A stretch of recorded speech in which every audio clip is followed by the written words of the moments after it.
이는 제진성님께서 이야기를 들려주실 겁니다. 오늘 해주실 이야기가 두 가지의 장르로 나뉘어집니다. 첫 번째 이야기는 현실 공포가 될 것 같고요. 두 번째 이야기는 무서운 귀신에 관련된 이야기가 될 것 같습니다. 바로 만나 뵙도록 하겠습니다. 네, 안녕하세요. 아이고, 안녕하세요, 제진성님. 예, 안녕하세요. 진성님, 일단은 오늘 해주실 이야기가 두 가지 장르로 나뉜다고 저한테는 말씀을 해주셨어요. 네, 맞아요. 예, 그래서 첫 번째 현실 공포, 두 번째는 이제 귀신에 관련된 소름 끼치는 이야기인데, 네, 현실 공포도 사실 오늘 해주실 주제 같은 경우도 우리 귀족님들이 조심하셔야 되는 부분이 분명히 있단 말이죠. 네. 이런 일이 실제로 존재하니까 조심해라. 맞아요. 저도 이런 게 있을 줄은 꿈에도 몰랐어요. 사실 괴담이나 이런 데서만 들어봤던 그걸 수도 있잖아요. 네, 그렇죠.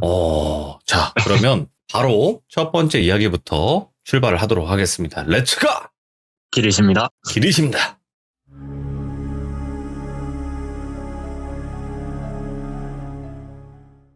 제가 오늘 준비한 이야기 총 두 가지인데 먼저 첫 번째 이야기부터 시작하겠습니다. 첫 번째 이야기는 사람에 대한 이야기고 이번에 2022년 4월 달에 최근에 겪었던 일이에요. 친구 2명이랑 있으면서 겪게 된 이야기인데 일단 이야기하기 편하도록 한 명은 사회복지사 그리고 한 명은 백수 이렇게 말씀드리겠습니다.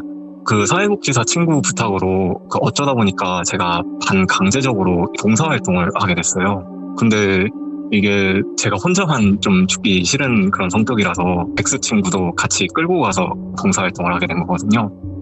네, 그 사회복지사 친구 같은 경우는 진짜 직업이 사회복지사다 보니까 봉사활동을 불평 없이 하고 있는데 어떻게 보면은 저랑 그 백수 친구는 반강제적으로 봉사활동을 하게 된 거잖아요. 그것도 이제 저희가 사는 지역이 아니라 좀 멀리 넘어가가지고 이제 봉사활동을 해야 되는 거였거든요. 그래서 너무 하기가 싫은 거예요. 그래가지고 이제 그 백수 친구랑 둘이 중간중간 흡연이랑 뭐 화장실 핑계로 나와가지고 조금 농땡이를 부렸거든요. 그래가지고 점심 먹고 백수랑 둘이 나와가지고 밖에서 흡연을 하고 있는데 어떤 여성분이 저한테 뒤에서 이제 오빠 이러면서 부르더라고요, 저를. 근데 저는 인맥이 별로 안 넓어가지고 이 근방에는 아는 사람도 없는데 누구지? 하고 이렇게 뒤돌아봤는데 옛날에 어렸을 때 친했었던 친구 여동생이 있는데 그 여동생이 저를 불렀더라고요. 이게 제가 사는 지역이 아니고 타 지역이다 보니까 타 지역 와가지고 봉사활동하는데 칭의해가지고 너가 왜 여기 있냐고 서울에 사는 애가 너가 왜 여기까지 어쩐 일이냐고 물어봤더니 그 여동생이 이제 근방에 취업이 돼가지고 자취하려고 방 알아보고 있다 이러는 거예요. 그래가지고 일단은 뭐 취업된 거는 축하할 일이니까 뭐 별로 안 친하긴 한데 취업돼서 축하한다 이러고 여동생도 제가 왜 여기 있는지 모르니까 왜 여기 있냐고 뭐 이런 식으로 하면서 서로 이런저런 얘기 나누고 있었는데 그 얘기를 하는데 여동생 옆에서 계속 서성거리는 어떤 아저씨가 한 분 계셨거든요. 예? 근데 그 아저씨가 갑자기 오더니만 시간이 없다고 빨리 가자고 막 이렇게 말하더라고요. 예. 제가 이제 그 친구랑은 친했으니까 어렸을 때 그 아버님을 봤는데 그 아버님 얼굴이 그렇게 안 생겼으니까 궁금해가지고 누구시냐고 여쭤봤는데 그 여동생이 같이 방 보러 다니는 공인중개사분이라고 이렇게 얘기를 하더라고요. 예. 그래서 말은 안 하고 속으로만 좀 인상이 험악하게 생겨가지고 공인중개사분인데 되게 인상이 험악하게 생겼다 이러고 약간 여동생 그 표정을 봤는데 좀 안절부절 못하는 모습이랄까? 좋지 않은 뭔가 촉이 그런 게 있잖아요. 뭐야? 그런 게 좀 느껴지더라고요. 그래서 제가 솔직히 그 여동생이랑 뭐 엄청 친하고 그런 게 아니고 친구 동생이다 보니까 그냥 얼굴만 알고 인사만 주고받던 그런 어색한 그 정도 사이? 여동생도 솔직히 알 거예요. 저랑 어색한지. 근데 자꾸만 오빠는 요즘 뭐 하면서 지내? 결혼은 언제? 뭐 여자친구는 있고? 이런 식으로 막 좀 친한 척? 이런 거를 말 거는 게 느껴지는 거예요. 예. 그 자리를 자꾸만 안 떠나려고 하는 느낌? 그래가지고 저희끼리 계속 얘기하고 있다 보니까 그 공인중개사가 와서 손 잡으면서 끌면서 빨리 가야 되지 않냐고 계속 이러고 있을 거냐고 방 보러 온 거냐고 수다 떨러 온 거냐고 뭐 이런 식으로 좀 정색하면서 이렇게 말을 하더라고요. 뭔가 친구랑 보는데 너무 곤란해하는 상황이길래 좀 이상해서 여자 혼자 방 보러 다니면 좀 위험하니까 백수 친구랑 같이 따라가 줄게 이렇게 했거든요. 어차피 봉사활동도 강조를 하게 된 거고 하기도 싫으니까 핑계 삼아가지고 그대로 빠지고 그 여동생이랑 같이 동행을 하게 됐는데 생각해보니까 조금 이상한 거예요. 방 보러 다니면은 보통 제가 뭐 방을 많이 구하러 다니진 않았는데 보통 차로 가거든요. 방 보러 네. 가면. 근데 왜 걸어가고 있냐 이랬더니만은 그 방이 약간 외진 곳이라서 차 들어오기가 힘들어서 근처에다가 차 대고 걸어가고 있었던 길에 저를 만난 거였대요. 예. 그래서 이제 뭐 저희끼리 이런저런 얘기하고 있는데 뒤에서 그 공인중개사가 계속 누구한테 전화를 하면서 무슨 이상한 말로 대화를 하더라고요. 예. 근데 이게 제가 좀 지식이 얕아서 그런 건지는 모르겠지만 외국어는 아닌 것 같은데 중국어는 확실히 아니었고 무슨 말로 계속 대화를 하다가 한 15분 정도 걸어가니까 매물 현장까지 도착을 했어요. 현장까지 도착을 했으니까 집 내부를 살펴봐야 되는 거잖아요. 예. 그래서 내부를 살펴보려고 하는데 그 공인중개사가 갑자기 막더니 집 앞에서 이 집은 왠지 마음에 안 드실 것 같다고 다른 매물 보러 가자고 갑자기 그러는 거예요. 예. 저는 약간 시작을 했으면 끝을 봐야 되는 성격이거든요. 그래서 제가 이제 여기까지 15분 걸어서 왔는데 마음에 들지 안 들지는 내부 구경하고 방 구하는 이 동생이 판단을 하는 거니까 걸어온 게 아까우니까 빨리 그냥 보고 마음에 들지 안 들지 판단하고 가면 되는 거 아니냐 그랬지만 계속 막더라고요. 예. 그래서 아니 그러면은 여기까지 왜 걸어오겠냐 해서 뭐 따지고 있다가 갑자기 문이 벌컥 열리는데 그 집에서 어떤 남자분이 딱 나오는 거예요. 그래서 이제 깜짝 놀라가지고 누구냐고 했더니만은 공인중개사 갑자기 당황하면서 아 이분이 이 집 주인이라고 막 당황하면서 막 얘기를 하더라고요. 근데 어디서 들었는데 공인중개사랑 같이 방을 보러 가면은 보통 이제 집주인이 불편하니까 잠깐 자리 비웠을 때 이렇게 방 보러 오는 경우가 많다고 들었는데 뭐 아닌 경우도 있긴 하겠지만 그리고 공인중개사랑 집주인인가 아는 사이인가 뭐 이런 생각도 들고 세상에 뭐 이런 저런 일이 있으니까 그럴 수도 있겠거니 하고 그거는 넘어갔어요. 그리고 이제 집안 내부 구경을 바로 시작했고 일단 그 여동생은 직접 방을 보는 사람이니까 물이 잘 나오는지 화장실이랑 이제 싱크대 이런 데 수압 탱크하고 곰팡이 있는지 뭐 인테리어 하자 있는지 이런 거 보고 있었고 저는 이제 제가 살 것도 아니니까 그냥 대충 그냥 구경하고 있었죠. 네. 근데 심심하니까 그냥 쭉 둘러보다 보니까 이게 거기가 투룸이거든요. 예. 그래서 꽤 괜찮네 하면서 보니까 이제 붙박이장이 좀 큰 게 있더라고요. 엄청 큰 게. 그래서 저는 아무 생각도 없이 수납 공간 넓다 이러면서 붙박이장을 열었거든요. 근데 열자마자 진짜 온몸에 소름이 확 돋았던 게 붙박이장 안에 남자 2명이 있는 거예요. 그래서 제가 진짜 저도 너무 소름 돋아가지고 악 이렇게 큰 소리로 소리 질렀더니만 이제 사람들이 몰려왔죠. 백수 친구는 이제 집주인한테 이분 뭐냐, 이분 뭔데 이러고 있냐 이러고 막 따지고 그리고 여동생은 놀라가지고 다리에 힘 풀려서 바닥에 주저앉게 화를 막 내더라고요. 너무 이상하다 이거. 근데 제가 봤을 때는 뭐 제가 잘못 봤을 수도 있지만 그 집주인이라고 하는 사람이 한 40대 초반 정도 돼 보이고요. 예. 그리고 그 붙박이장 안에 있는 남자 2명은 한 물빛 잡아도 30대 중후반? 그 정도로 돼 보이는데 무슨 헛소리냐고 이게 뭐 10살에 결혼하셨냐고 막 이렇게 뭐 좀 세게 나갔거든요. 네. 그리고 또 이상한 게 숨바꼭질을 한다고 진짜 다 봐주고 숨바꼭질을 한다고 치더라도 숨바꼭질 아무것도 없으니까 어쩔 수 없는 상황은 맞긴 한데 이게 저희 쪽에서는 그래도 이건 아니지 않냐. 다른 피해가 생기면 어쩔 거냐 뭐 이렇게 얘기를 하고 있는데 여동생이 조금 진정이 됐나 봐요. 그래서 경찰한테 얘기를 하더라고요. 이전에 무슨 일 있었던 거 맞고 그 공인중개사랑 오기 전에 둘이서 차량으로 이동했잖아요. 차량으로 올 때 공인중개사가 만나자마자 위협하면서 핸드폰을 뺏어갔대요. 예. 그리고 방 구경 다음에는 돌려줄 거라고 그냥 핸드폰을 뺏어갔다고 말을 하더라고요. 예. 그리고 차 안에서 공인중개사가 귀엽게 생겼는데 남자친구는 있는지 뭐 남자 몇 번 사귀어봤는지 뭐 원래 집은 어디냐 부모님이랑 같이 살았냐 며칠 뭐 집에 안 들어가면 걱정하시는 편이냐 뭐 이런 식으로 물어봤대요. 예. 그리고 뭐 이제 성적인 발언들인데 약간 뭐 차에서 안전벨트를 하다 보면 여성분들 같은 경우는 상체 부분이 약간 도드라지는 그런 현상도 있잖아요. 아, 그렇죠, 그럴 그렇죠. 때는 그 안전벨트를 한 거를 보고 몸매가 조금 좋아 보이네, 뭐 사이즈가 어떠니 이러면서 뭐 성희롱 관련 그런 걸 막 했다고 하더라고요. 예. 그러니까 이제 경찰들은 핸드폰을 뺏어갖고 성희롱이 될 수 있는 발언을 했으니까 그게 맞냐고 공인중개사한테 물어봤는데 공인중개사가 당당하게 전혀 아니라는 거예요. 핸드폰을 얼추 봤는데 배터리가 없어가지고 제가 충전해드리려고 잠깐 서비스 차원에 동의된 내용이고 보관하고 있었던 거라고. 여자분이 달라고 했으면은 줬었을 거다 이렇게 능청스럽게 말을 했대요. 예. 그래가지고 저는 그걸 못 듣고 그냥 경찰 한 분이랑 얘기하고 있었는데 친구가 이건 얘기해 준 거고 딸 아이 같아가지고 가족관계에 대해서 살짝 물어본 거고 전혀 성희롱적인 이런 발언은 안 했다고 이렇게 하다가 제가 이걸 들었으니까 차량으로 이동했잖아요. 그러면은 블랙박스에 녹화나 이게 녹음이 돼 있으니까 그렇지. 제가 그래서 이제 바로 블랙박스 조사해보자고 경찰 데리고 갔거든요. 그래서 국민중개사 차량에서 블랙박스를 조사했는데 이게 진짜 어이없었던 게 블랙박스가 원래 고장이 난 건지 갑자기 진짜 작동이 안 된 건지는 몰라도 국민중개사가 옆에서 저게 언제 고장이 났었지? 뭐 이러고 있더라고요. 네. 진짜 작동이 안 되고 있었던 거니까. 그러니까 자기는 그런 발언을 한 적도 없고 핸드폰은 충전 차원에서 맡겨놓고 뭐 이런 거니까 진짜 증거도 없고 뭐 범죄도 없으니까 어쩔 수 없다고 하고 태연하게 공인중개사는 이제 핸드폰 충전 다 됐네요 이러면서 핸드폰 돌려주고 오해하게 할 만한 행동 미안하다고 사과하고 경찰한테 연락처 알려주고 떠났어요. 그리고 예. 아무것도 조치된 건 없고 경찰이랑 저희는 여동생한테 앞으로는 혼자서 방 보러 다니지 말라고 웬만해서는 그리고 핸드폰도 뭐 아무한테나 맡기지 말고 이렇게 뭐 경찰이 가고 약간 찜찜하게 종결이 되긴 했는데 결과적으로는 아무 일이 없긴 했지만 혹시라도 뭐 저희가 그때 동행을 안 했거나 만약에 제가 그 여동생을 못 만났더라면 어떻게 됐을지 약간 아찔하고 소름 돋는 그런 순간이었습니다. 와, 어떻게 그 순간에 만난 것도 신기하다. 네, 그러게요.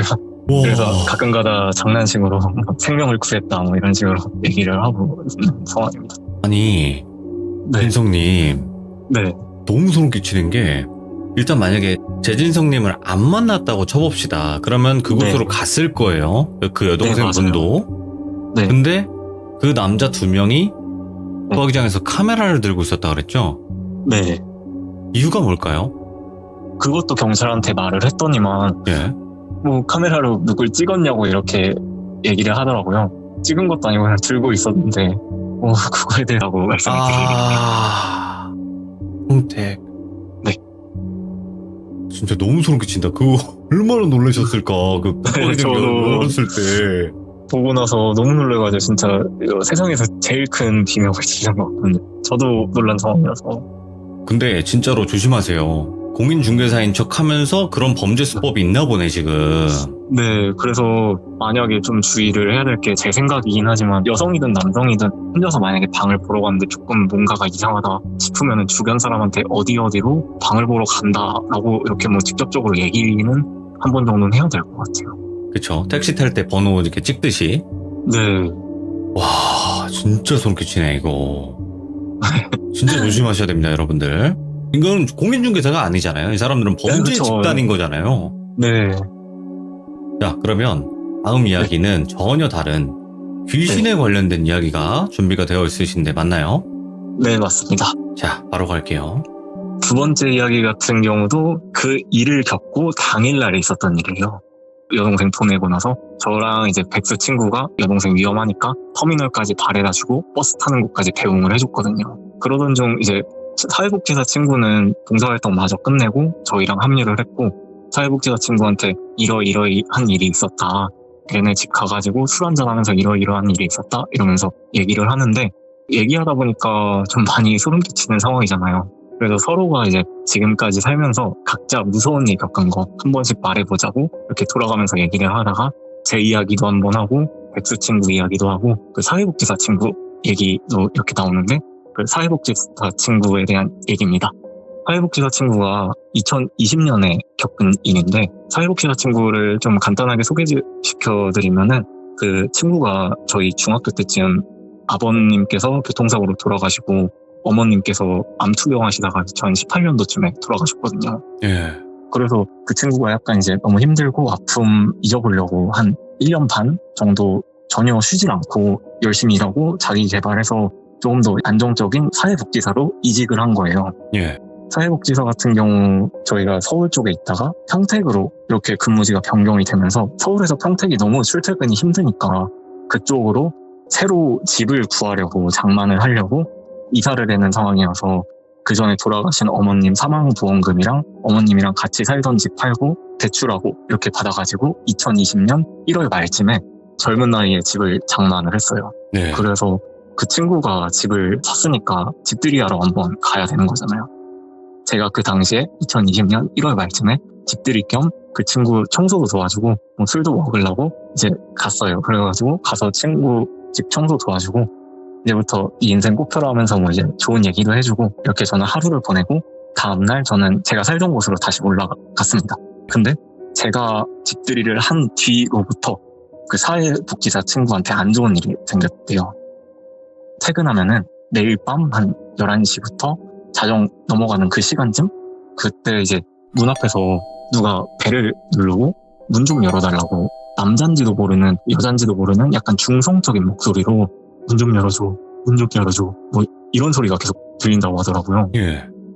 요즘 또 이제 세상이 흉흉하다 보니까 혼자 있을 때 모르는 사람한테 문 열어주긴 그러니까 인터폰으로 누구시냐고 집 잘못 찾아오신 거 아니냐고 이렇게 얘기를 했는데 밖에서는 아무 말이 없더래요. 근데 문을 열어가지고 확인하기 너무 무서우니까 인터폰 카메라로 확인할 수 있잖아요. 그래서 카메라를 딱 봤는데 카메라로 얼굴이나 한번 볼까 싶어서 카메라 보니까 누가 일부러 그 손으로 카메라 가린 것처럼 뿌옇게만 보이고 안 보였다 그러더라고요. 그래서 그 친구가 밤에 혼자 있으니까 이런 일 벌어지니까 너무 무서워서 경찰에 신고를 했더니 신고받은 경찰은 출동을 했더니 집 앞에는 이미 아무도 없었다고 그렇게 말을 했대요. 그 당일날은 한번 누가 잘못했겠거니 하면서 마음이 되고 그 다음날 또 다음날 그냥 거의 매일 밤마다 매번 그 밤 11시에서 자정 사이에 그 상황이 계속 벌어지는 거예요. 그래서 그때마다 이제 경찰한테 여러 번 신고를 했고 경찰 쪽에서는 출동을 했는데 아무도 없고 아무 일도 없으니까 계속 이런 식으로 신고를 하면은 허위 신고로 책임을 묻을 수도 있다고 갔대요. 사회복지사 친구는 혼자서만 이제 계속 미쳐가는 거죠. 그 친구가 원래 좀 살아왔던 환경이 그런지 몰라도 힘들어도 꾹 참고 남한테 얘기를 잘 안 하는 성격이라서 저희도 전혀 몰랐던 이야기거든요. 그래서 혼자 이제 어떻게 해야 될까 하면서 인터폰을 꺼놨대요. 벨을 계속 눌러주니까 꺼놨는데 꺼놓으니까 누가 쾅쾅쾅 이러면서 문을 두드리고 문 좀 열어줘, 문 좀 열어줘 이렇게 얘기를 했대요. 이도저도 안 되는 상황이니까 친구가 이제 결심하고 누가 벨을 누르면은 문을 한번 열어보자 이 생각을 했죠. 어차피 경찰도 도와주지도 않고 직접 해결해야 되는 상황이니까. 맨정신으로는 조금 힘드니까 술 먹으면 없던 용기가 생기니까 이제 술 한 병 먹고 혹시라도 모르니까 호신용 스프레이 구매하고 한 손에는 야구방망이 들고 항상 그 벨 눌리는 밤 11시부터 해가지고 문 앞에 이렇게 신발장 앞에 이렇게 있었는데 어김없이 그 시간에 벨이 딱 눌렸대요. 눌리자마자 문 거의 걸고 문을 딱 열었는데 아무도 없었대요. 문 열고 나서 봤는데 밖에는 아무도 없었대요. 누가 도망간 흔적이라도 있으면 센서 등이라도 켜지거나 밤이니까 복도에 아무리 천천히 내려가더라도 살짝 소리라도 뭐 내려가는 소리라도 들릴 텐데 아무 소리도 안 났다는 거예요. 예. 그래서 일단 문을 닫고 한 번 또 올까봐 기다리는데 1시간이 지나도 초인종이 안 눌려졌대요. 친구는 다음날 출근해야 되니까 잠을 잤고 다음날 밤이 됐는데 내일 밤 울렸으니까 오늘도 또 울리겠지 하고 이번에는 꼭 잡고 말겠다 해가지고 아예 밖에서 문 앞에서 그냥 기다리고 있었거든요. 올라오는 게 누가 보일 거 아니에요. 네. 그래서 기다리고 있었는데 아무도 안 왔대요. 그 한 자정 넘을 때까지. 그래서 이제 친구 생각은 한 번 문 여니까 쫄아서 이제 안 오나 보다. 누가 밤마다 장난친 거겠지 하고 잠을 잤는데 그날 밤부터 이제 잠 잘 때마다 지속적으로 악몽도 꾸고 가위 같은 거에 시달렸대요. 몸이 무겁고 이제 움직이지도 않고 누가 막 쾅쾅거리면서 거실을 막 뛰어다니는 소리도 들리고 변기 물 내려가는 소리 들리고 혼자서 혼잣말하는 소리도 들리고 뭐 이런 식으로 들리다가 잠결에 깨가지고 자세하게 들어보니까 내용이 드디어 열렸네. 어딨지? 보여야 하는데 뭐 이런 소리가 들렸고요. 그래서 이 친구는 누가 말하니까 우리 집에 나 혼자밖에 없는데 누가 있지 하면서 이제 나가보려고 해도 가위에 눌린 것처럼 몸이 안 움직이니까 계속 그 소리만 들은 채 잠을 거의 설쳤다고 하더라고요. 그 현상이 있고 한 2, 3일 뒤에 다른 말이 없고 그냥 방문이 쾅쾅 막 열렸다 닫혔다 하는 그런 소리 나면서 어딨지? 어디 있을까? 대체 어디 갔을까? 뭐 이런 소리가 들렸대요. 그 뒤로도 한 2, 3일 또 지나니까 여기 있나? 이러면서 이 방 밖에는 없는데? 이러면서 그 앞에서 친구 자는 방문 앞에서 그 소리가 멈췄대요. 근데 그때 그 문 좀 열어줘 하는 그 중성적인 목소리랑 비슷했고 그 소리 같다고 얘기를 했더라고요. 그래가지고 이제 그 친구 잠자는 방문을 계속 두드렸대요. 계속. 근데 이제 손으로 왜 문을 두드리면 막 똑똑 이런 소리나 얕은 소리가 들리잖아요. 네네. 근데 이제 친구 입장에서는 뭐 직접 본 건 아니지만 문 밖에서 들렸던 소리는 문을 두드렸다기보다는 둔탁한 뭐 이런 소리가 났다는 거예요. 예. 누가 약간 머리를 문에 박는 것 같은 그런 둔탁한 소리? 근데 이제 친구 보면 침대에서 움직이지 않고 눈만 떠진 상태에서 정신만 계속 깨어있는 상태에서 한참을 퉁퉁 이런 소리가 들리더니 소리가 멈췄대요. 가만히 있다가 5분 뒤 퉁퉁퉁퉁퉁 문 좀 열어줘 문 좀 열어줘 하면서 문고리가 흔들리는?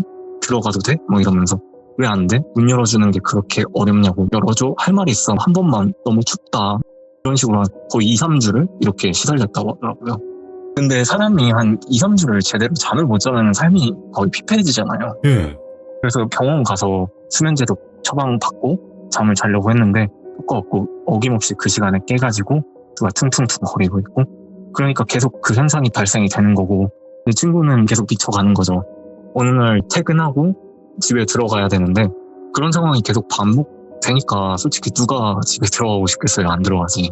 네, 퇴근하고 집 앞까지는 왔는데 막상 들어갈 용기가 없으니까 한없이 공동현관 앞에서 담배만 피고 있었는데 아파트 공동현관 앞에 어떤 여성분이 들어가지도 않고 계속 담배 피고 있는 친구 쪽을 노려보면서 공동현관 앞을 계속 서성이고 있었대요. 친구도 그때는 2월달이었으니까 날도 추우니까 밖에 있을 수는 없고 집에 들어가야 하는 상황이라 공동현관 비밀번호 입력하려고 이렇게 들어갔는데 그 앞에서 서성거리던 여성분도 같이 따라 들어갔다고 하더라고요. 근데 엘리베이터 타는데 여성분이 층을 눌러야 되잖아요. 네. 안 누르고 친구는 뭔가 이상해서 자기도 안 누르고 있는데 옆에 있는 엘리베이터 걸로 자기 어리 쓰다듬는 척하면서 봤는데 거울에 비춰지는데 여자가 계속 쳐다보고 있었대요. 말도 없이. 근데 이제 무서운 상황이니까 일단은 본인이 사는 14층 버튼을 누르고 약간 느낌이 쎄해서 여성분한테 혹시 몇 층 사시냐고 이랬는데 말이 없고 계속 째려보고 있었다고 하더라고요. 속으로는 너무 무섭기도 하니까 근데 혹시 이웃일 수도 있잖아요. 14층에 같이 사는 이웃일 수도 있으니까 그냥 아무 말 없이 가만히 있는데 엘리베이터가 이제 14층에 도착하고 친구가 이제 내리려고 하니까 그 여자가 어깨를 탁 잡더니 말을 걸었대요. 아 맞네. 역시 맞네. 지금 네가 여기 사는구나. 이렇게 얘기를 해서 친구는 놀라가지고 이제 누구시냐고 물어봤는데 여성분이 너 지금 위험한 상황인 거 아냐고 부적을 왜 띄었냐고 2년 동안 붙어 있어야 됐는데 왜 띄었냐고 이런 식으로 언성 높이면서 말을 하더래요. 친구는 이제 무슨 소린지도 모르고 다짜고짜 반말을 하니까 뭐 하시는 분이냐고 이거 놓으시라고 이렇게 했는데 친구가 이주하기 전에 이전 집주인이 있었을 거 아니에요. 그 이전 집주인이 살았을 때 부적 붙여주고 간 무당이래요. 그래서 본인이 2년 동안 부적을 제거하지 말라고 이전 집주인한테 얘기를 해줬는데 그 이전 집주인이 그 얘기를 안 해준 거냐 이렇게 얘기를 했는데 친구 같은 경우는 이전 집주인을 만난 게 아니라 부동산 업자 만나서 계약한 거고 이전 집주인이랑은 얘기 한 번도 없었고 처음에 입주할 때 남은 물건들은 다 옵션이니까 버리던지 쓰던지 뭐 맘대로 하라고 친구한테 맡기고 그냥 집만 팔고 나갔대요. 아니 계약할 때 이렇게. 만나잖아요. 네, 근데 만나야 되는데 대리인을 썼대요. 아. 인감이랑 이런 거 해서 대리인을 써서 그냥 그것만 이제 남은 물건을 쓰고 버리든지만 하는데 거의 다 새 거였다고 하더라고요. TV나 뭐 좀 괜찮은 거. 그래가지고 이제 그런 거 있으면은 솔직히 돈 아끼는 거니까 TV랑 침대는 안 버리고 놔뒀대요. 근데 자기가 TV랑 침대는 놔뒀다 하고 무당한테 이렇게 얘기를 하는데 무당이 시끄럽고 집 문 열어보라고 이렇게 했는데 무당이 문 열고 집 들어가자마자 자면서 이미 발자국이 다 찍혔어 이렇게 얘기를 했대요. 아. 살아있는 게 용하다고 이렇게 쓱 한번 훑어보다가 그래도 저 방 앞에서는 발걸음이 멈췄네? 이러는 거예요. 그 친구가 항상 자던 방 앞에서. 그리고 이제 친구 자던 그 드레스를 싹 걷었는데 친구 눈에 보였던 침대 밑에는 부적이 한 20몇 장이 다닥다닥 붙어 있었던 거예요. 근데 집주인이 써도 된다는 그 옵션으로 쓴 거기 때문에 안 버리고 쓴 건데 무당이 이 부적이랑 침대가 널 살렸네 이러면서 혹시 너 뭐 거실에서 잠잤거나 다른 방에서 잠잤으면은 이미 이 세상 사람 아니라고 이렇게 언성 높이면서 그렇게 얘기를 했다더라고요. 그래서 그냥 촛불 켜고 뭐 이상한 의식 같은 거 한번 하고 부적을 원래 있었던데 다시 붙여주고 신발장이랑 문 앞에도 다시 한번 붙여주고 한 번 다시 붙였으니까 2년이 필요하다고 했대요. 특히 특히 신발장에 있는 부적은 절대 떼지 말래요. 그 부적이 떨어져서 그렇게 된 거라고. 예. 그리고 2년 동안 지금 겪었던 이 일은 절대 아무한테도 말아야 된다고 이렇게 얘기를 했고, 친구는 당연히 궁금하니까 혹시 뭐 여기서 누가 죽었냐, 자기가 집 주인이니까 무슨 일이 있었는지 물어봤는데 다행히 뭐 집 안에서는 죽질 않았대요. 그리고 깊게 알려고 하면은 귀신이 이 집에 들어오려는 원한이 더 커질 거라서 위험하다고 그렇게 말을 했대요. 이전 집주인이랑도 그렇게 얘기가 됐었던 거고, 혹시라도 무슨 일이 있으면은 본인 찾아오라고 이렇게 하고 갔대요. 가고 나서 무당 다녀온 다음에는 다행히도 그런 소리도 안 들리고 그냥 잠도 편하게 자고 악몽도 안 꾸고 가위도 안 눌리고. 그런데 그 일 겪고 나서 한 1년 정도 흘렀을 땐가 좀 잊혀질 때쯤에 그 사회복지사 친구가 당시 사귀던 여자친구가 있었는데 그 여자친구한테 차이고 나서 술을 진탕 먹고 버스 정류장에서 잠을 자고 있었대요. 근데 다행히도 누가 신고를 했는지 경찰이 와서 깨워가지고 집까지 귀가를 시켜줬는데, 그때 출동한 경찰분 한 명이 엘리베이터 앞에서 친구한테 이렇게 말했대요.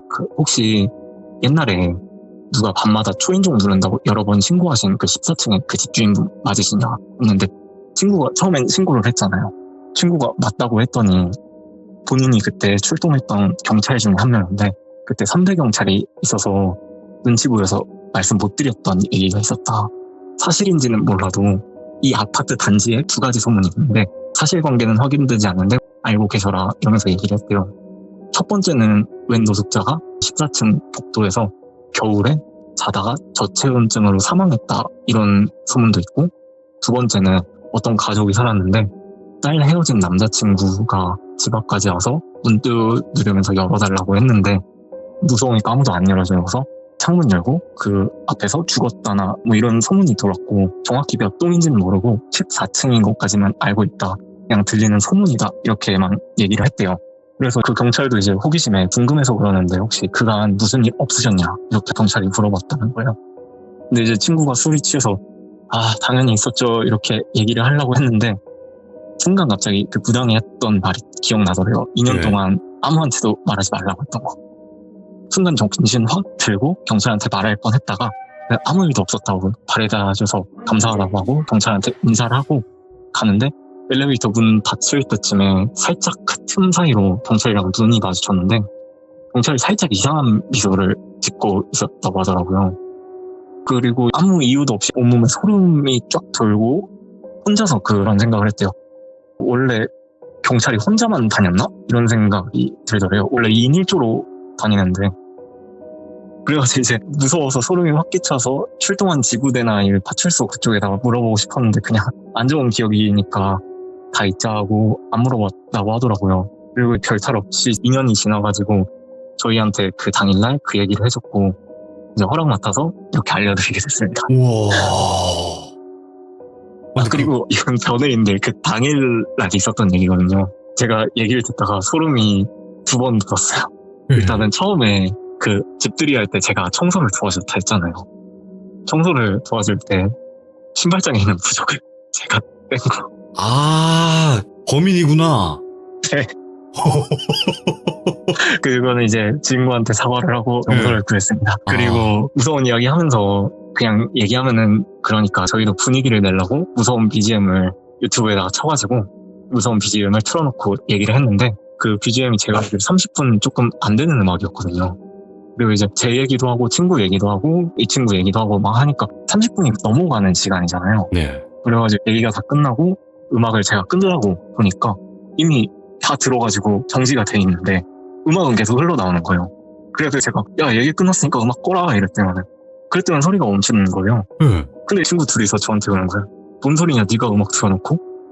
이렇게 되는데 이거는 어떻게 된 건지 모르겠어요. 친구들은 자기들이 안 틀었다고, 저는 분명히 튼 게 맞는데 30분 이후에 남은 시간 동안 흘러나왔던 음악은 누구 건지 모르겠더라고요. 뭐야. 여기까지입니다.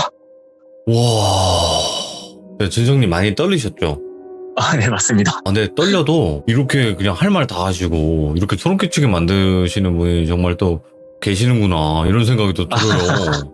와, 근데 첫 번째 이야기도 정말 네. 무서웠지만 두 번째도 이거 보통 얘기는 아니네요. 네. 그리고 더 무서운 거는 지금 범인이 그 얘기를 하고 있었다는 거예요. 그 네. 부적을 뗀 게 도대체 누굴까 했는데 네, 제가 뺐습니다. 역시 범인은 범행 현장에 다시 나타나는 맞습니다. 법이죠. 자, 전진성님 오늘 두 가지 이야기를 너무너무 잘 이야기해 주셔서 정말 네. 감사드리고 고생 많으셨습니다. 네, 감사합니다. 방송 재밌게 볼게요. 감사합니다. 네. 근데 진짜 조심하세요, 여러분들. 여기 이야기에 나온 지역은 평택이지만 평택에서만 이런 일들이 벌어지는 게 아니라 여러분들이 생각하셔야 되는 건요. 이 범행 수법이었었어요. 아시겠죠, 여러분들? 이 범행 수법을 조심하셔야 돼요. 지역은 전국 어디서나 이런 짓거리를 할 수 있어요. 그러니까 정말 사람이 무서우니까 조심하시고 남성분이든 여성분이든 항상 조심해야 되는 시대입니다. 현재는. 그러니까 항상 조심하시고 두 번째 귀신 이야기도 정말 소름 끼쳤던 것 같아요. 감사합니다. 고맙습니다. 여러분들 이번 이야기는 시청자 드랍 더 기리님께서 찾아와 주셨습니다. 돌비 드랍 더 기릿이라고 검색을 하시면 귀신 부리는 이병 이야기가 있습니다. 그 이야기에 어떻게 보면 세 번째 이야기가 될 것 같은데 이번 이야기는 그 귀신 부리는 이병에 관련된 이야기가 될 것 같습니다. 자, 어떤 이야기인지 바로 한번 들어보도록 할게요. 안녕하십니까. 드랍 더 기릿님 반갑습니다. 축하드립니다. 아이고 감사합니다. 네. 자, 오늘 드랍 더 기릿님께서 찾아와 주셨는데 자, 오늘 처음 듣는 분들도 계실 수도 있어요. 그래서 엄청 간략하게 바로 전 이야기를 잠깐 요약만 한번 해주시면 더 좋을 것 같긴 해요. 2탄 말씀하시는 거죠? 그렇죠. 이제 1탄은 업로드가 되어 있기 때문에 그렇죠. 찾으시면 금방 이제 보실 수가 있을 거고, 2탄은 이제 1탄 사건 후에 지금 이제 소개해드리는 이 귀신 부리는 이병이 이제 제 동기가 있는 배로 전출을 가서 제 동기가 이제 1탄에 저와 비슷한 경험을 한 그런 얘기고요. 그렇죠. 네. 그 얘기는 이제 간략하게 설명을 좀 못하게가지고 나중에 업로드가 되면 그쵸. 그때 한번 시청 부탁드리도록 하겠습니다. 알겠습니다. 자, 그러면 오늘은 네. 그 세 번째 이야기로 바로 출발을 해보도록 하겠습니다. 렛츠 가! 드랍 더 기릿. 드랍 더 기릿입니다.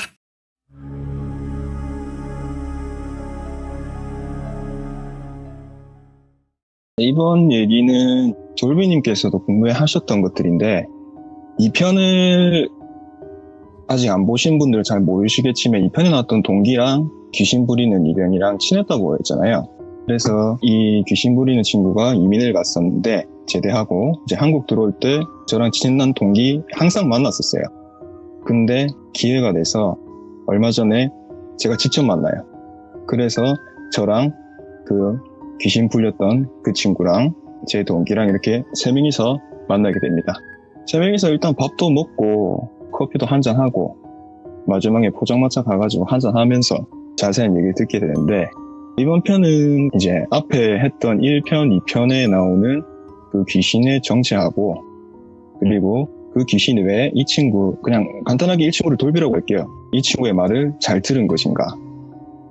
그리고 돌비님이 그때 1편에서 궁금해하셨던 거 제가 가위를 왜 7번 눌렸던가 그거에 대해서 정확하진 않지만 이 돌비한테서 그 이유를 들었긴 들었어요. 그래서 이제 1편하고 2편은 문제편이었다고 하면 이번 편은 약간 해답편이라고 보시면 될 것 같습니다. 오, 좋다. 그리고 조금 시간 남으면 이 친구가 외국 가서 있었던 썰도 잠깐 풀어드리도록 하겠습니다. 그러면. 좋습니다. 먼저 이 얘기하기 위해서 1편의 시점 훨씬 전으로 와가지고 돌비가 어릴 때 귀신을 보기 시작한 시점부터 말씀을 해드릴게요. 돌비가 처음부터 귀신을 보기 시작한 그런 사람은 아니었거든요. 어느 시점부터 귀신을 보기 시작하는데 이 돌비가 어릴 때 굉장히 부잣집이었대요. 마당도 굉장히 크고 집도 2층 집이고 진짜 어마어마하게 좋은 집에 살았대요. 예전에 드라마 상속자들 보면 이민호 같은 집안에 좋은 차에 기사가 학교까지 데려다 주시고 그 정도로 진짜 남부럽지 않게 컸다고 해요. 근데 돌비가 이제 남부럽지 않게 크긴 했는데 딱히 행복하진 않았다고 해요. 자기 몰라는. 그 이유가 아버지가 사업을 성공해가지고 규모도 엄청 컸다고 하더라고요. 사업을 하면은 이리저리 거래처도 생기고 그러잖아요. 근데 아버지가 그 거래처에 여성분 한 분이랑 밤이 난 거예요. 돌비가 어떻게 알게 됐냐면 들으시면 조금 화가 나실 얘기일 수도 있습니다. 대놓고 그냥 집에 데려왔대요. 어머님도 계시는데. 계속 들락날락 거리고 위해서면 솔직히 이런 건 무조건 참아야겠다. 부잣집에서 키워야 아들이 좀 잘 되지 않을까. 그만 하나로 버티셨다고 하더라고요. 돌비 아버지는 여자도 자주 바뀌고 계속 집으로 데려와요. 돌비는 부잣집이라서 가사도우미님도 한 2분 계셨다고 하더라고요. 근데 아버지께서 데려온 이 여자조차 이제 돌비 어머니를 가사도우미 취급하시는 거죠. 이 당시에는 돌비가 중학생이니까 자, 어머님이 너무 안타깝고 마음도 아프고 한데 자기가 이제 할 수 있는 게 아무것도 없던 거죠. 하루는 돌비가 학교를 갔다가 집에 왔는데 아버지랑 그 바라는 여자 둘이 서 있고 어머님이 울면서 무릎을 꿇고 그냥 이유도 모르겠는데 계속 잘못했다고 하고 있더라고요. 돌비는 왜 그러냐고 소리치면서 엄마한테 달려갔고 어머니는 돌비 끌어안고 울면서 그냥 막 빌었대요. 잘못했다고. 그 이유도 모르겠대요. 그럼 아버지는 아무 말 안 하고 옆에 여자가 이제 또 막 막말하면서 이제 엄마라고 자식은 아끼나 보지 하면서 당신은 설 자리가 없다고 이제 둘 다 나가라고 이런 식으로 말했대요. 그 말하다가 한참 그렇게 하다가 아버지랑 그 여자는 이제 집 밖으로 나갔습니다. 그리고 며칠 있다가 돌비가 학교에 갔는데 몸이 이상하게 너무 안 좋더래요. 그래서 이제 선생님께 말씀드리고 학교에서 일찍 조퇴를 하고 집에 왔습니다. 근데 이제 항상 어머니는 집에 계셨거든요. 근데 그날따라 가사도우미 분들도 없고 어머니도 안 계시는 것 같고 조용하더래요, 집안이. 그래서 어머니를 부르면서 이리저리 찾으러 다녔는데 안방문을 딱 열었어요.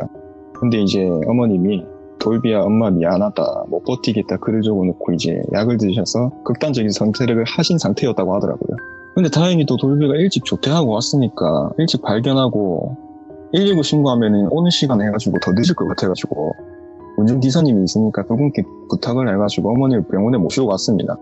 이제 위세척도 하고 어머님 병실로 옮겨서 입원 수속도 하고 이제 다행히 목숨은 건지셨죠. 어머님은 병원에 입원해 계시고 돌비는 이제 어머니 짐하고 이것저것 챙기러 집에 잠시 왔습니다. 근데 이제 그 와중에도 아버지하고 그 여자하고 막 웃으면서 놀고 있었대요, 그 당시에. 어머니가 그 상황을 다 알고 있었대요. 다 알고 있는데 그러고 있었더라고요. 근데 돌비는 거기서 진짜 엄청나게 막 분노도 끌어오르고 화도 나고 막 그랬대요. 진짜 자기도 그 당시에 기억은 안 나는데 사람이 이렇게까지 분노에 찰 수가 있나 할 정도로 엄청나게 화가 났고 진짜 그러면 안 되는데 그 어린 나이에 뭐 불구하고 아버님을 해할 수 있겠다 싶을 정도로 지옥에 가득 찼었대요. 와, 예. 너무 화가 난 거죠, 그때. 그리고 다시 병원에 왔는데 정신 잃고 누워 계시는 어머니 보니까 더 화가 난 거죠. 그 상태에서 자기는 분노에 못 이겨가지고 자기 기억으로는 기절하듯이 잤다고 하더라고. 근데 눈을 떴는데 자기도 병실에 누워 있었대요. 알고 보니까 이틀간 정신을 잃은 상태였다고 하더라고요. 자기가 이제 자기 화에 못 이겨서 그냥 쓰러진 거죠. 그리고 시간 지나서 어머님하고 퇴원하고 돌비랑 어머님은 이제 그 집으로 안 들어가고 운전기사님한테 연락을 해서 짐을 좀 챙겨 나와달라 하고 따로 나와서 살게 돼요. 집을 하나 구해가지고. 근데 그 당시에도 아버지는 돌비하고 어머니 찾을 생각도 안 했다고 하더라고요. 그냥 없는 사람 생치고. 집을 구하고 어머님하고 같이 살면서 어느 시점부터 집이고 바뀌고 약간 사람 형체로 보이는 그림자 정도가 보이기 시작했다고요. 그 당시부터. 돌비가 이제 중학생이었고 점점 커가면서 그 그림자 형태가 완전한 사람 형체로 보였대요. 눈, 코, 입까지 정확하게. 중학생이니까 이게 귀신이라 느끼면 기절도 많이 하고 병원도 다니고 했대요. 그 어머니 보기에는 돌비가 귀신 보고 갑자기 막 소리 지르고 기절도 하고 오니까 병원 가도 아무 소용이 없고 결국에는 무당집에 데려가신 거죠.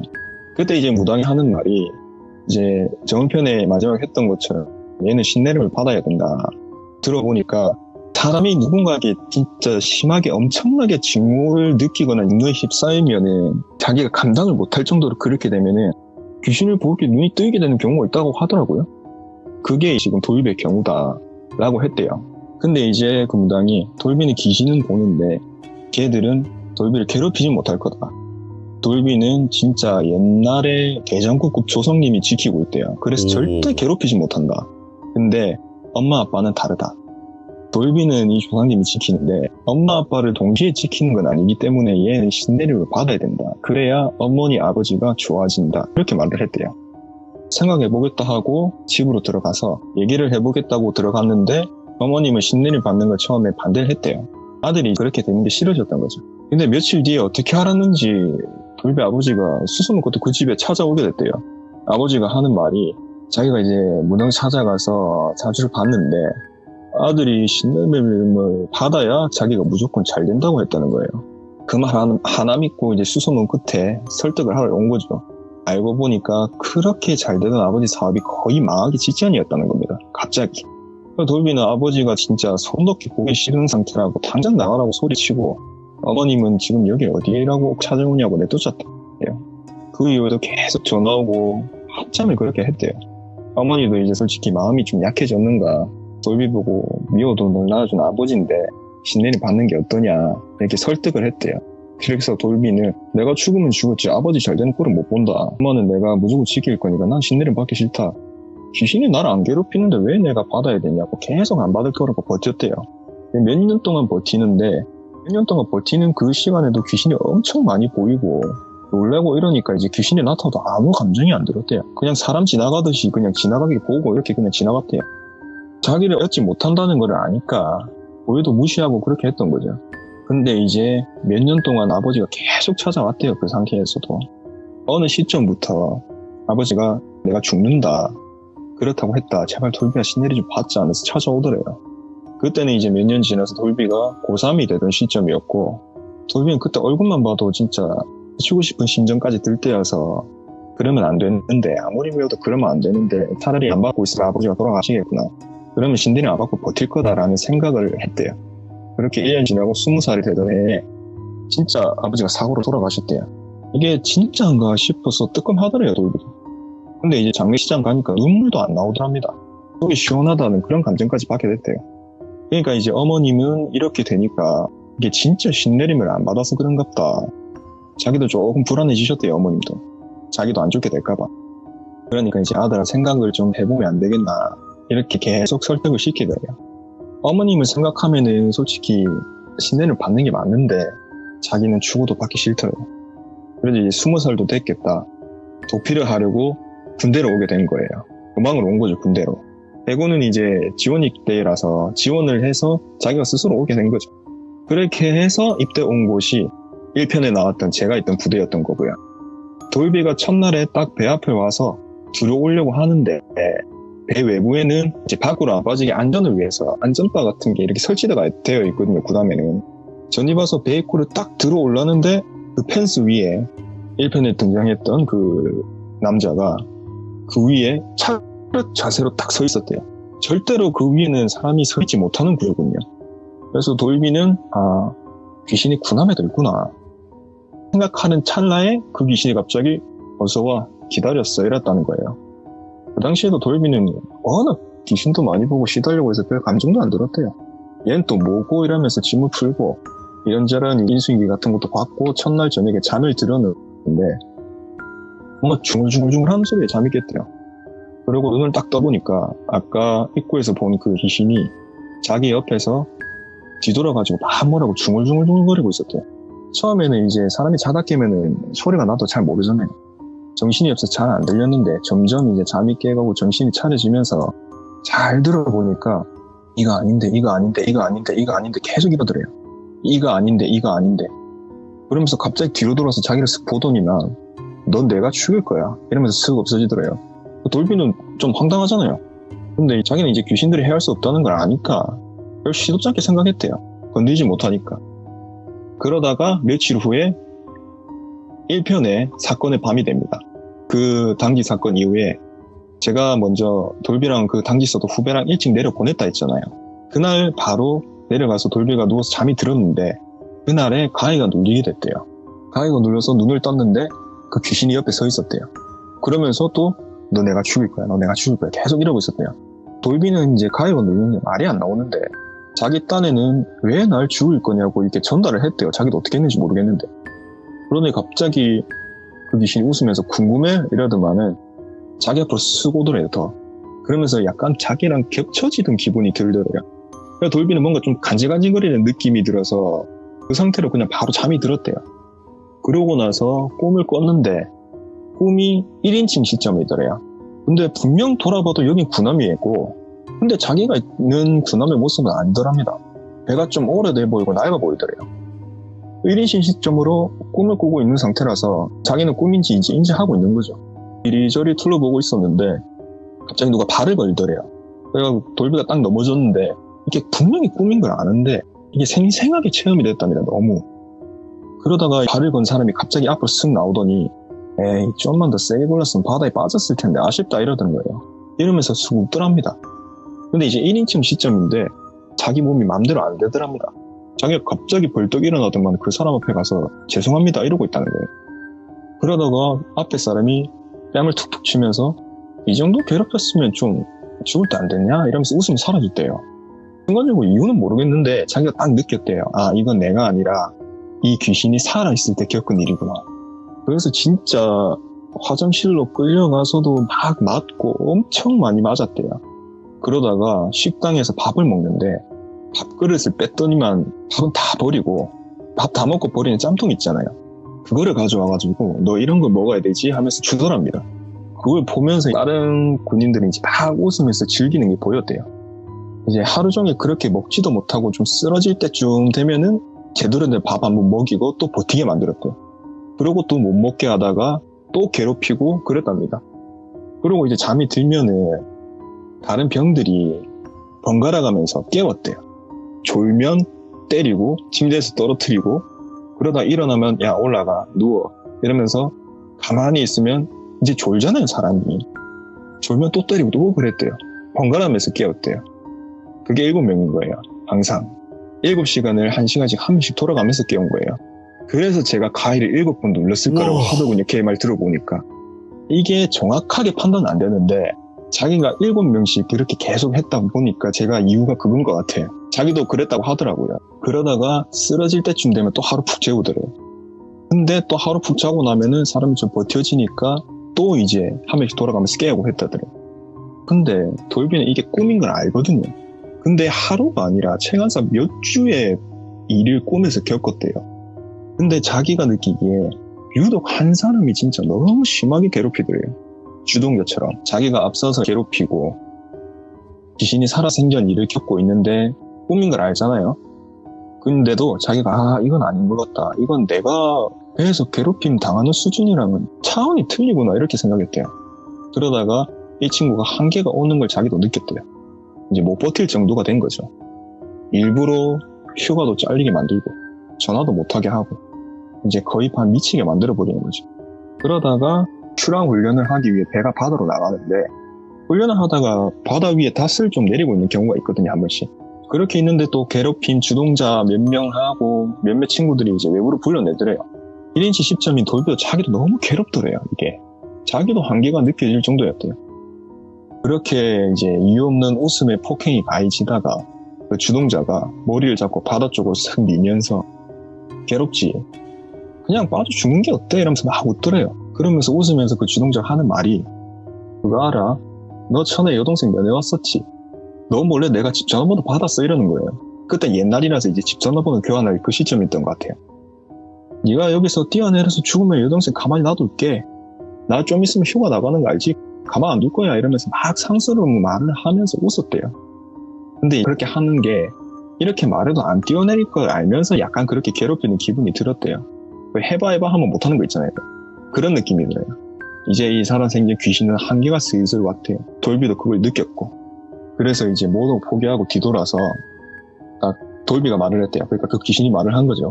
너 내가 살아서는 못 죽이는 거 안다. 그래서 내가 죽어서는 죽일 거야. 내가 너 지옥 끝까지 쫓아가서 꼭 내가 너 죽일 거야. 이러면서 바다에 뛰어들었다는 거예요. 이제 바다에 뛰어들면서 바다를 보고 뛰어드는 게 아니라 뛰어들면서 뒤를 보면서 주동자의 얼굴을 보면서 이렇게 뒤로 해서 빠졌대요. 딱 빠지는 순간 돌비가 눈이 딱 떠지더래요. 근데 이제 눈은 떴는데 꿈에서 깬 건 아니더래요. 근데 자기 옆에 귀신이 서 있더랍니다. 그 귀신이 하는 말이 내가 왜 너 죽이려는지 알겠지 하더랍니다. 근데 생각해보니까 내가 널 괴롭힌 것도 아니고 왜 나를 죽이려고 하냐. 나는 너 알지도 못한다. 그 무리에 있지도 않았고 옛날 일인데 어느 시대 때는 모르겠지만 내가 안 태어났을 수도 있는데 나한테 왜 그러냐 그렇게 말했대요. 그 귀신이 웃으면서 하는 말이 모르겠어. 너 물에 빠질 때 봤잖아 이러던데.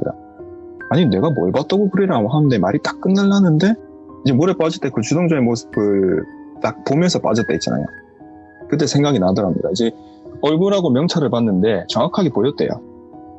아버지였대요. 자기 아버지가 젊을 때 그 괴롭힘 주동자였던 거예요. 그래서 이 귀신이 아버지를 진짜 괴롭혀서 스스로 극단적인 선택을 하게끔 만들려고 했는데 아버지가 사고로 돌아가셨고 그래서 돌비한테 왔는데 돌비는 조상님이 지켜주고 있으니까 자기 어찌 하지를 못하니까 이거 아닌데 이랬다는 거예요. 그래서 돌비가 말하는데 아버지는 너도 그렇지만 나도 정말 싫다. 진짜 한계치로 괴롭힘 당한 거 그건 나 알겠는데 안타까운데 네가 할 수 있는 건 없다. 얘는 날 어떻게 해하지 못한다 이랬잖아요. 그러니까 귀신이 니도 지금 괴롭힘 당하고 있어서 잘 알잖아 이렇게 말했답니다. 그러다가 갑자기 돌비가 너무 화가 나더래요. 그 상황에서. 왜냐면 자기가 자로 내려오기 전까지 괴롭힘 당하고 있었잖아요. 그래서 왜인지 모르는데 이렇게 말했답니다. 날 지켜주는 조상님께서 내 옆을 떠나실 때가 있지 않겠냐. 힘이 약해지실 때가 있지 않겠냐. 그때 네가 꼭 날 죽일 수 있게 해줄 테니까 아까 나랑 같이 있던 사람 날 제일 많이 괴롭히던 사람인데 내 앞에서 사라지게 해줄 수 있냐고 부탁을 해버렸대요. 그 상황에서. 그러더니 귀신이 웃으면서 알았다 약속 지켜라. 네 아버지를 내가 못 죽여서 한이 됐으니 꼭 너라도 죽여서 한을 풀어야 되겠다. 아까 걔는 내가 직접 죽이진 못해도 네 앞에 안 나타나게 해줄게 라고 했답니다. 돌비가 그러고는 저는 건들지 말라 했대요. 그래서 그때 귀신이 저한테 와가지고 가위만 눌리게 만들고 그냥 살려줄게 하고 장난을 친 거죠. 자기가 똑같이 당한 7시간 잠 깨는 고통으로 한 7번을 깨우면서. 그러고 돌비는 자기가 괴롭히는 그 사람한테 이 귀신한테 부탁을 해가지고 들러붙게 만들었대요. 그러니까 계속 다른 사람들도 다치게 되는 경우도 생기고 이랬던 거죠. 근데 이제 점점 가면 갈수록 자기도 이건 좀 아니다 싶더랍니다. 왜 이렇게 귀신을 부리면 결국 내가 다 받을 건데 나도 똑같은 사람은 되기 싫다라는 생각으로 뒤로는 안 했대요. 근데 계속 이 귀신이 왜 안 그래? 또 누구 해줄 거야? 왜 안 그래? 계속 따라다니는데 그냥 무시했대요. 그러고 제 동기가 있는 부대로 전투를 가기 전에 휴가를 딱 나갔는데 이제 어머님의 말도 없이 돌비랑 상의도 없이 재혼하실 분하고 그분 딸이 집에 와 있었대요. 돌비는 처음 보는 분들인데 진짜 아버지하고는 다르게 새아버지 되실 분이 너무 살갑게 대해주시더라고요. 어머니한테는 너무 잘하는 게 보이고 그래서 그냥 그렇구나 하고 대수롭지 않게 생각하고 이제 어머님 인생도 이제 어머니 원하신 대로 살아야지 이렇게 하고 이제 이해했대요. 그럼 밤에 자다가 조금 이상한 기분이 들었대요. 그래서 눈을 딱 떴는데 천장에 진짜 수백 개 되는 눈이 다다다닥 붙어 있더래요. 눈만. 근데 그 눈들이 전부 자기 방문 쪽으로 향하고 있대요. 자기를 안 보고. 그래서 돌비가 누워있는 상태에서 어디 보는 거지? 거실 보는 건가? 이렇게 느낌이 들더래요. 근데 그 순간에 갑자기 이제 밖에서 비명이 들리더니 나가보니까 새아버지가 데려온 딸, 그러니까 이제 돌비 여동생이죠. 그 여동생이 눈이 뒤집혀가지고 칼을 막 휘두르고 있었대요. 자세히 보니까 여동생하고 어떤 남자가 짧게 겹쳐 보였답니다. 그리고 이제 어머니하고 새아버지 말리고 있는 그 상황이었죠. 이 편 마지막쯤에 이렇게 짧게 설명드린 내용이거든요, 그게. 그러다가 말리다가 어머님이 좀 다치시게 되고 돌비는 이제 열이 받아서 눈이 돌아가지고 자기가 칼을 휘둘러서 뭐 상처가 나든 말든 여동생 멱살을 잡고 진짜 주먹으로 쳐버린 거죠. 욕설을 막 하고. 그리고 때리고 욕하니까 없어진 거죠. 잘 생각해보니까 자기 죽이려는 그 귀신 같더래요. 이 편에서 동기는 왜 안 좋은 일이 있었냐 하면은 제가 겪었던 일을 궁금해했어요, 이 친구가. 그래서 귀신이 그냥 직접 경험해주고 싶어서 그냥 동기를 홀려버렸다 하더라고요. 이제 귀신을 보낸 것도 그때 여동생한테 그랬던 거 생각이 나서 그런 거고 혹시나 해서 했는데 진짜 쉬운 게 풀리더랍니다. 왜 그러지 하고 생각을 해봤는데 그 귀신이 살아있을 때 하도 많이 구타를 당하고 욕을 많이 먹어서 그것 때문에 그랬을 수도 있다 생각이 들었대요. 이렇게 이제 저는 그 귀신하고 돌비의 관계를 알게 됐고 이 귀신은 돌비의 돌아가신 아버지에게 괴롭힘을 당해서 극단적인 선택을 한 귀신이었고 아버지를 해하지 못하고 한이 안 풀려가지고 아들이 돌비를 해하려고 붙은 귀신이었던 거지. 설명 듣다 보니까 관계가 좀 복잡했어요. 이걸 다 듣고 나니까 솔직히 뭐 좀 불쌍한 애구나 생각이 들더라고요. 1편에서 저를 조금 과히 눌리기 위해서 괴롭히긴 했는데 그냥 놀래킨 정도니까 어떻게 해를 가하진 않았으니까요. 이렇게 이제 뒷점은 돌비하고 저 그리고 제 동기가 있는 수지 포장마차입니다. 이 얘기를 다 듣고 제가 물어봤어요, 돌비한테. 그 귀신 지금 어떻게 됐냐? 네가 살아있으니까 아직 해하지는 못했던 것 같고 포기하고 떨어져 나갔냐 물어봤어요. 그래 돌비가 형님 궁금하십니까? 오늘 밤에 주무시다면 들리려 할까요? 이러는 거예요. 아 미안하다 내가 잘못했다 이렇게 했죠. 그때가 이제 비가 또 갑자기 후두둑 오기 시작하는 거예요. 포장마차에 있다 보니까 이제 밖에 비 오는 소리도 들리고 좀 많이 왔거든요. 이런 얘기 듣기 딱 좋은 장소와 환경인 거죠. 그러다가 이제 그 순간에 제 옆에 빗물이 한 방울 딱 떨어지는 거예요. 그래서 아 돌비야 포장마차라서 비가 새는갑다 이러고 나서 돌비를 봤는데 아 형님 안 그래도 걔 궁금했나봐요. 오랜만이라 반가워진 형이 어깨 위에 또 서서 고개만 숙여서 형님 보고 있네요 이러는 거예요. 그 비가 아니라 걔한테 떨어진 물이에요 이러면서 막 웃어요. 그래서 저는 장난하지 말라고 무서워가지고 이제 들고 있던 소주를 덜덜덜 떠면서 입에 딱 털어넣었죠. 술이라 마셔야 되겠다. 그때 기억이 막 떠오르니까 탁 털어놓고 술잔을 테이블에 탁 놓는데 갑자기 돌비가 형님 정신 차리십시오 이러는 거예요. 그 정색을 하는 거예요. 왜? 나 아니다. 나 술 많이 안 마셨다. 안 취했다. 한데 동기는 없고 돌비랑 저 둘만 있는 거예요. 그래서 야, 얘 어디 갔냐? 담배 피러 갔어? 화장실 갔나? 이렇게 물어봤대요. 그러고 돌비가 하는 말이 드라베 형님, 아까 그 형님 밥 먹고 가셨지 않습니까? 카페부터 지금까지 저랑 둘이 있었는데 형님 지금 얘한테 카페부터 치인 거예요. 이러는 거예요. 무슨 소리 하냐? 너 지금 그럼 아까 나랑 계속 대화한 동기는 뭐냐? 장난치지 마라 해서 동기한테 전화를 했어요. 너 뭐하냐? 어디냐? 어디 갔냐? 하니까 뭔 소리 하냐고. 나 아까 밥 먹고 일 있어서 먼저 갔잖아. 이러는 겁니다. 제일 처음에 코스가 밥을 먹고 카페 갔다가 포장마차거든요. 놀라서 테이블 쓱 봤는데 수저랑 소주잔 진짜 2개인 거예요. 그래서 돌비가 그러더라고요. 제가 동기인 줄 알고 계속 대화한 건 귀신이었다고. 약간의 반전이 있는데 아까 돌비와의 대화 내용 중에 그 귀신 이제 살아생전 얘기를 계속 해줬잖아요. 돌비가. 예. 그게 돌비가 해준 얘기가 아니라 제가 시인 상태로 그 귀신한테 직접 들은 겁니다. 잠깐만 정리를 해보자. 그러니까 분명히 드랍더기리님은 그 귀신 부리는 이병한테서 들은 줄 알았는데 그쵸. 직접 걔가 말하는 걸 제가 우와. 쳐다보면서 들었는데 그게 돌비가 해준 얘기가 아니라 제가 시인 상태로 그 귀신이 저한테 직접 들려줬다는 거예요. 그러니까 머릿속에 다 박혀버리겠구나. 그쵸. 그리고 저는 이제 예전에 1편의 기억도 떠오르고 무서우니까 어머니도 보고 싶고 야 내일 밝을 때 다시 보자 하고 제발 내일은 시에게 두지 마라 부탁이다 하고 이제 저희는 헤어져요. 그리고 다음날 다시 만났는데 다음날에는 이제 돌비가 외국으로 가고 나서 거기에서 있었던 얘기들을 여러 개 들었거든요. 예. 근데 이게 약간 내용이 짧은 얘기라서 그냥 간단하게 하나 말씀해 드릴게요. 돌비가 외국으로 가족들이랑 이민을 가고 자기는 혼자 살고 싶어서 혼자 살 집을 구했대요. 근데 돌비는 사고매물만 찾아다녔대요. 왜냐면 사고매물이 집 싸기도 하고 근데 자기는 귀신이 하나도 안 무서우니까 싼 값에 집에 들어가자. 그리고 사고매물만 찾아다녔대요. 그러니까 한 집을 엄청 싼 가격에 들어가게 됐는데 이제 그 집이 보통 사고매물이 아니라 일가족 전체, 4명 전체가 약간 정신이 이상자한테 안 좋은 일을 당한 사건이 있던 집이었대요. 사고매물 중에 거의 끝판왕급 사고매물이라고 하더라고요. 돌비가 이제 상관없다. 거기 들어가서 살자 이래가지고 진짜 싼 값에 계약하고 들어갔는데 첫날부터 집이 굉장히 분잡스러웠대요. 혼자 사는데 그 집이 또 2층 집이었대요. 큰 2층 집은 아닌데 혼자 살기는 좀 큰 2층 집? 그래서 이제 가격 싸다 해서 2층 집이 좋으니까 결정을 한 거죠. 자기 방에 2층에서 짐을 풀고 있는데 1층에서 누군가 막 뛰어다니는 소리가 들렸대요. 다다다다다다 이러면서 또 첫날부터 너무하네. 또 시작이구나 생각이 들었대요. 외국 귀신은 좀 시끄럽네 이런 생각이 했대요. 또 발소리가 갑자기 근데 점점 크게 들리더니 갑자기 자기 방문 앞에 탁 멈춰지는 느낌 들었대요. 다다다다 뛰다가 탁 멈추는 느낌. 근데 그게 4번을 그렇게 했대요. 쉽게 말씀드리면 한 명이 다다다다 뛰어와서 탁 멈추고 또 한 명이 다다다다 뛰어와서 탁 멈추고 이제 4번 그렇게 하니까 돌비는 좀 안 좋은 일 당한 이제 가족 4명인가 싶더래요. 그래서 아무렇지 않게 그냥 문을 열었는데 가족이 발바닥부터 정장까지 엄청나게 나 있더래요. 근데 분명히 아까는 없었죠.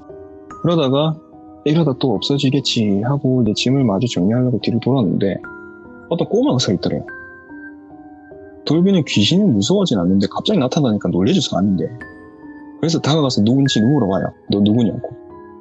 돌비는 1회에도 3개 국어 할 만큼 진짜 공부 잘했던 친구예요. 영어로 물어봤어요. 영어로 물어봤는데 애가 씨 웃더니 목이 갑자기 90도로 확 꺾였답니다. 돌비가 놀래서 뒤로 넘어졌대요. 근데 이제 놀래서 뒤로 넘어져서 천장을 봤는데 여자애 하나, 성인 남녀 2명 똑같이 90도로 목이 꺾인 채 매달려 있었대요. 근데 이게 한국에서 보던 귀신하고는 뭔가 분위기가 달랐대요.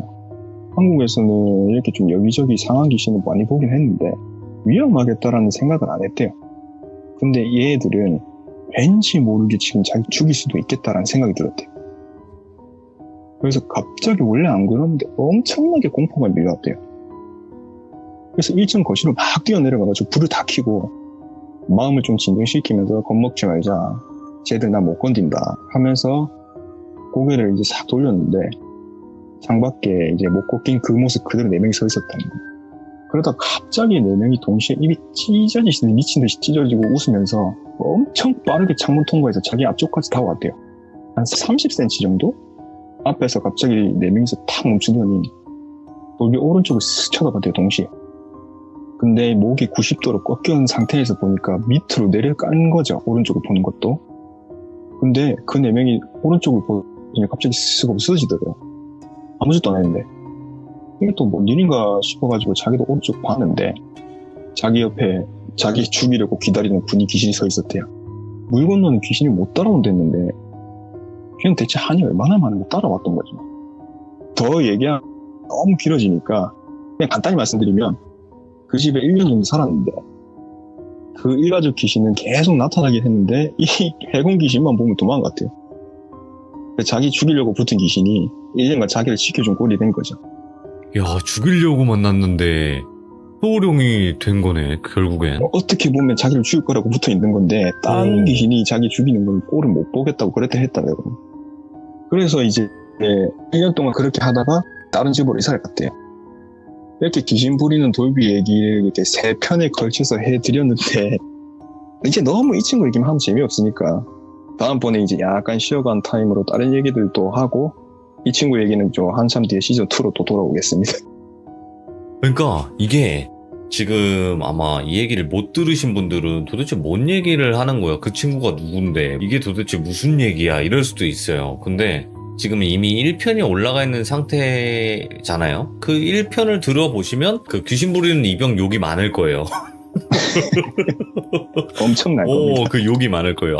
네. 저 사람이 뭐 양밥을 했네. 그런 얘기가 많을 건데. 아무튼 2편, 3편 연달아서 같이 들어야 되는 겁니다, 이거는. 또 업로드가 되면 한번 들어보시면 되는 거니까. 와, 근데 오늘은 소름이 몇 번 돋았는지 모르겠어. 이게 무섭다기보다도 1편부터 2편, 3편 이렇게 이어지는 내용이 이런 복선이 있었구나.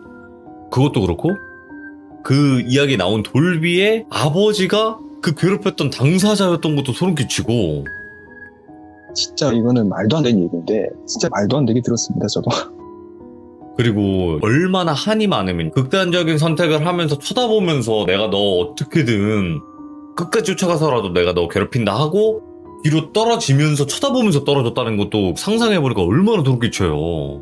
그리고 정확하게 아이 컨택을 하면서 떨어졌다 하더라고요. 와, 그거는 찍어버리고 간다는 거죠. 난 널 그쵸. 찍었다, 완전히. 그러고 간다. 그러니까 한이 이렇게 있을 수밖에 없다. 그리고 그 사람이 사라지니까 결국에는 자식을 건들려고 했는데 자식을 건들지 못하니까 건들지 귀신 못하니까. 딴에는 답답한 거죠. 야, 오늘 이야기도 정말 드랍더 기린님께서 찢어 놓으셨네요, 진짜로. 와, 아무튼 너무 감사드리고 늦은 밤 정말 또 레전드 이야기 감사드립니다. 고마워요. 감사드립니다. 고맙습니다. 다음번에 또 다른 이야기로 찾아와 주시길 바랍니다. 네, 감사합니다. 고맙습니다. 와, 여러분들 이거 솔직히 레전드다. 진짜 이거 계속 들었던 분들은 아실 거예요. 이게 왜 레전드라는 소리가 나오는지. 이렇게 이어진다고, 이야기가? 야, 난 이런 전개는 상상도 못했는데 정말 소름 끼치면 소름이 진짜 실제로 몇 번 끼쳤는지 모르겠어요. 이렇게 이어지고 이렇게 복선이 깔리고 했다라는 게 이거 떡밥 많은 이야기예요. 이 이야기는 그 1편 2편부터가 일단 떡밥이에요, 여러분들. 그래서 나중에 2편 업로드 되고 또 요 3편 업로드까지 되시면 한꺼번에 한번 들어보세요. 네, 그 떡밥이 뭔지 아마 아시게 될 겁니다. 시청해주신 모든 분들 감사드립니다. 고맙습니다.